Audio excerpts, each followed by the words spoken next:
પરિસ્થિતિ જેમ છે એના અનુકૂળ રહો. પરિસ્થિતિને અનુકૂળ કરવાની કોશિશ જેણે જેણે કરી એ બધા ડૂબ્યા છે. પરિસ્થિતિ તમારી અનુકૂળ ક્યારે થવાની? પણ પરિસ્થિતિ અનુકૂળ તમારે થવું પડશે. જેવી પરિસ્થિતિ છે એ પરિસ્થિતિમાં કઈ રીતે રહેવું એ તમારે આવડત કરવી પડશે. આ શું ખોટું? આ જ્ઞાન લો, આ તો જીવનમાં ક્યારે દુઃખ નહીં લાગે. પણ આ બધું ચોય સાંભળ્યું જ નહીં. બહુ દેવું થઈ ગયું કે આ માતા નડી, અને માતાએ દેવું કરવાય. કોઈ મેલડીએ તમને કીધું કે વ્યાજે લે? કોઈ મેલડીએ કીધું કે ભાઈ તારી પહોંચ નહીં હપ્તા ભરવાની ગાડી લે, તારી પહોંચ નહીં ઘર લેવાની, તું લોન લઈને ઘર લે? મેલડી કહેવાય હતી કે કોઈ કુળદેવી ચામુંડા કહેવાય હતી? હા શું ખોટું? દેવું થઈ જાય માડી તું ચો જઈ, તારા આટલા દીવા કરું છું. એટલે માડી કે હું અહીંયા જ છું, તું ચો ખોવાઈ ગયો તો?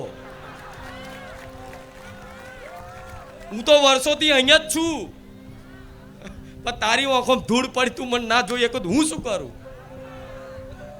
આ શું ખોટું?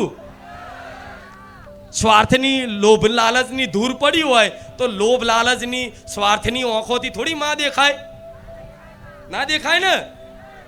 હા, તો ક્યારે આવું કરવું? દેખા દેખી બિલકુલ બંધ કરી દેવી. હા, માતાજીની કૃપા હોય અને તમારા જોડે પૈસા હોય તો એક નહીં 4 ગાડીમાં ફરો, ના નહીં. એક નહીં 4 સાધન લાવો, એક નહીં 2 ઘર લો, પણ તમારા જોડે હોય એવું કંઈક આવકનો સ્ત્રોત હોય, બરાબર, અને તમને એવું લાગતું હોય કે આ લઈશ, હું આ કરી શકીશ, આત્મવિશ્વાસ જાગતો હોય તો તમે કરો. ના નહીં, ભગવાન જે હાલે એની મતલબ તમે કરી શકો છો. ઘરે બનાવી શકો, ગાડી લાવી શકો, બધુંય કરી શકો છો, પણ તમારી કેપેસિટી જોજો. તમારી કેપેસિટી ના હોય એની બહાર પગ મૂકતા ચાદર કરતા પગ પોરા કરાય, આવી કહેવત છે ને. હા, તો આ કહેવત એમને નહીં આલી. માણસોનો આમ સંતોષ નહીં, પછી કે માડી અમે દુઃખી થઈએ છીએ, માડી અમારા ઓમ થાય છે.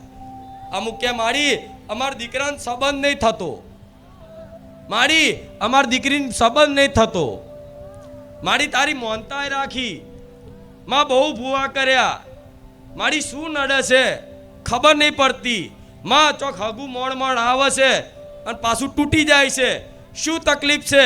મારી કોઈ દેવ નડે છે, કોઈ ભૂત નડે છે, કોઈએ કરી નાખ્યું છે, માં ખબર નહીં પડતી. આ કારણ શું છે? ઓ મારે એને કહેવું હોય